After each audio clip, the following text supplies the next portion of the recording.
संकट और दुख में सिर्फ परिवार ही साथ देता है। वह बारिश की एक शाम थी। आलोकनाथ की पत्नी सुंदरी घर के दरवाजे पर बैठी उसका इंतजार कर रही थी। आलोकनाथ पास ही के गांव में एक फैक्ट्री में मजदूर के रूप में काम करता था। आलोकनाथ, उसकी पत्नी सुंदरी, उनका बेटा रामदेव और बेटी सावित्री बिहारीपुर में रहते थे। आलोकनाथ के पैतृक गांव में कुछ खेती थी। उनके बड़े भाई श्यामनाथ खेती की देखभाल करते थे। चूँकि आलोकनाथ और श्यामनाथ के परिवार का इतने छोटे से खेती में गुजारा करना संभव नहीं था, आलोकनाथ ने 10वीं के बाद तकनीकी शिक्षा पूरी की और अपनी गांव की एक फैक्ट्री में काम करने लगा। उसकी पत्नी सुंदरी ने भी अड़ोस पड़ोस के घरों में कपड़े धोकर और बर्तन मांजकर अपने परिवार की आर्थिक सहयोग दिया करती थी। आलोकनाथ रोज़ सुबह करीब 10 बजे नाश्ता करने के बाद साइकिल से फैक्ट्री जाता। वह सुबह 10 बजे से शाम 5 बजे तक फैक्ट्री में काम करता और शाम 5:30 बजे तक घर वापस आ जाता। हालांकि आज शाम के 6 बज चुके थे, फिर भी आलोकनाथ का कुछ अता पता नहीं था। मानसून के मौसम के दौरान बिहारीपुर में भारी बारिश होती थी। घना जंगल, ऊंचे ऊंचे पेड़, जंगली जानवर, काले बादल, बिजली की कड़कड़ाहट और घर का बढ़ता अंधेरा, ये सब सुंदरी को परेशान करने के लिए काफ़ी थे। उनके 2 बच्चे रामदेव और सावित्री शाम का समय होने के कारण घर के सामने के आंगन में खेल खेलने में तल्लीन थे। लेकिन कुछ देर बाद शाम 6 बजे बारिश तेज हो गई। अंधेरा हो रहा था और रोशनी चली गई थी। इसीलिए बच्चे अपनी माँ के पास बैठ गए और बाबा के घर आने का इंतज़ार करने लगे। अंत में प्रतीक्षा से थक कर सुंदरी उठी और आलोकनाथ के साथ फैक्ट्री में काम करने वाले शिवा के घर चली गई। शिवा घर पर अपनी पत्नी और अपने 2 बच्चों के साथ बातें कर रहा था।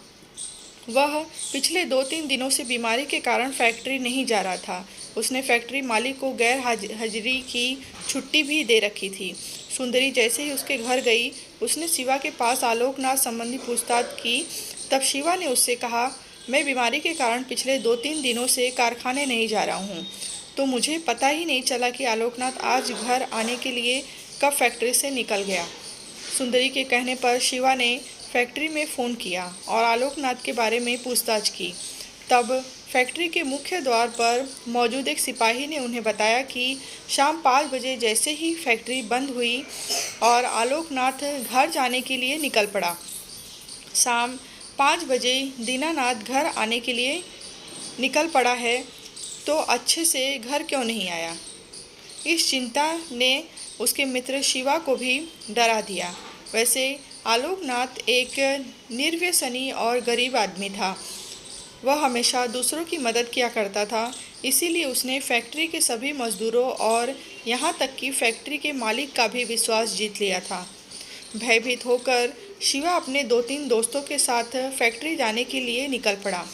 रास्ते में उन्होंने देखा कि आलोकनाथ जंगल की सड़क पर अपनी साइकिल के साथ बेहोश पड़ा हुआ है। जंगली भालू ने उसे गंभीर रूप से घायल कर दिया था। इस पर सभी का ध्यान गया, क्योंकि आसपास की ज़मीन पर भालू के पैरों के निशान दिखाई दे रहे थे। दरअसल पिछले कुछ महीनों में बिहारीपुर में भालू के हमले में घायल होने की कई घटनाएं घट रही थी। दुर्भाग्य से आलोकनाथ भी उसी घटना का शिकार हुआ था। आलोकनाथ के दोस्तों ने उसे उसी हालत में उठा लिया और अपने गांव ले आए और वहां के प्राथमिक स्वास्थ्य केंद्र में भर्ती कराया। वहां उसकी जख्मों का इलाज किया गया। हालांकि उसके हाथ पैर की हड्डियां टूट जाने के कारण उसे पास के शहर के अस्पताल ले जाया गया। आलोकनाथ के परिवार पर आई इस भीषण आपत्ति को देख बिहारीपुर के सभी ग्रामीणों की आंखों में आंसू आ गए। लेकिन नियति के आगे सभी लोग बेबस थे। लोग आलोकनाथ का इलाज कराने वाले डॉक्टर ने उसे अगले 6 से 7 महीने तक आराम करने की सलाह दी। इस अवधि के दौरान आलोकनाथ को अपने हाथों और पैरों पर डाले गए प्लास्टर और दवाइयों पर बहुत पैसा खर्च करना पड़ा। आलोकनाथ के परिवार की स्थिति आर्थिक रूप से नाजुक थी, अतः इस पूरे परिवार ने खुद को बहुत बड़े आर्थिक संकट में पाया। गांव के अन्य लोगों ने उसकी काफ़ी मदद करने की कोशिश की, लेकिन परिवार अभी भी किसी बड़ी आर्थिक मदद का इंतज़ार कर रहा था। उसी समय राजू नाम का एक फरिश्ता उनकी मदद के लिए आगे आया। वह एक स्वास्थ्य कर्मी और एक सामाजिक कार्यकर्ता था। उसने आलोकनाथ के घर की बदहाली और आलोकनाथ के इलाज के कारण हुई उसके परिवार की दुर्दशा को देखा और परिवार को पूरी आर्थिक मदद देने का दृढ़ संकल्प किया। राजू ने आलोकनाथ की पत्नी को अस्पताल का पूरा मेडिकल बिल और उसकी पूर्ति के लिए उपलब्ध सरकारी योजनाओं का लाभ दिलाने के लिए सभी आवश्यक कागजी कार्यवाही पूरी करने में मदद की। लेकिन राजू की आर्थिक मदद मिलने की प्रक्रिया पूरी होने तक आलोकनाथ के परिवार के हर सदस्य ने पैसे जुटाने के लिए काफ़ी मेहनत की। उसकी पत्नी सुंदरी आसपास के परिवारों के कपड़े एवं बर्तन धोती रही। उनकी बेटी सावित्री ने अपनी मां का सबसे ज़्यादा साथ दिया। न केवल उसके साथ बल्कि अस्पताल में उसकी पीठ पर भी वह आलोकनाथ की देखभाल करने के लिए अपने पिता के साथ रही। आलोकनाथ के पुत्र रामदेव ने अपने कारखाने में एक सहायक के रूप में काम करने जितना हो सके उतना पैसा कमाने की कोशिश की। आलोकनाथ ने भाई ने भी उनके इलाज के लिए गांव से पैसे भेजे थे। आलोकनाथ पर आए संकट से उबरने में पूरे परिवार ने तहे दिल से उसका साथ दिया। आखिरकार आलोकनाथ अस्पताल से घर लौटा और परिवार के घरेलू नुस्खों से पूरी तरह से ठीक हो गया।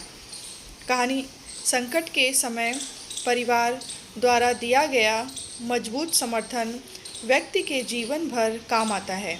भोजन, वस्त्र और आवास की बुनियादी बातों के अलावा एक व्यक्ति को उसके परिवार से मजबूत समर्थन उसके अस्तित्व के लिए महत्वपूर्ण है। परिवार के सदस्यों के भावनात्मक सहयोग से व्यक्ति बड़े से बड़े संकट को आसानी से बचा सकती है। कहानी आपको कैसी लगी कमेंट बॉक्स में बताएं। कहानी अच्छी लगी हो तो लाइक करें, शेयर करें।